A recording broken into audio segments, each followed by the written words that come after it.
Chào các bạn, trong video hôm nay tôi sẽ giới thiệu cho các bạn các công đoạn để may một chiếc áo thời trang.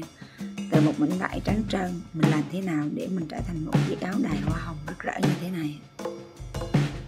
Sau khi đã có mẫu và số đo từ khách hàng, thì công đoạn đầu tiên là mình sẽ thiết kế theo số đo và theo mẫu mà khách hàng đã chọn. Thường thì mình sẽ có thể mình thiết kế trực tiếp lên vải hoặc là mình thiết kế trên rập, tùy theo mẫu và tùy theo mình thích nữa.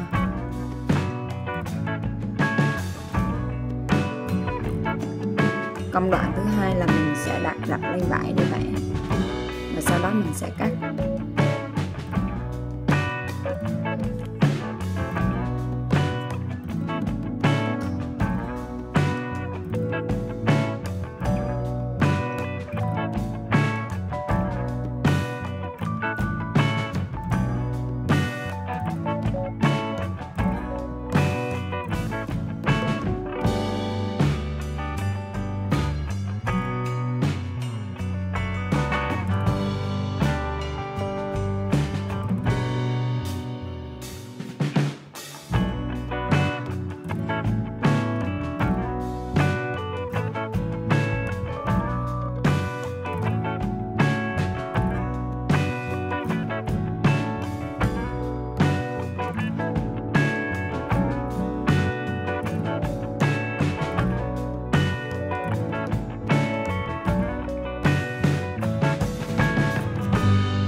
Tiếp theo là mình sẽ bắt sổ. Mục đích của việc bắt sổ là để cho sợi vải khỏi bị tươi trong quá trình mình may và mình sử dụng.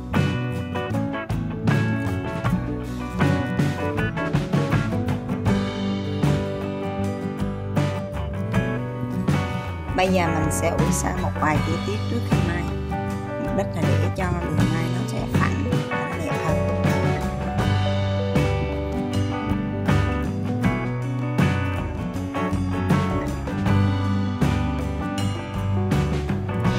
Công đoạn tiếp theo là mình sẽ đem sản phẩm đi may.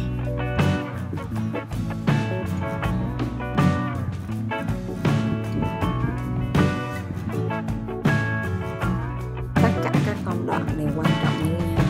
Từ việc mình lấy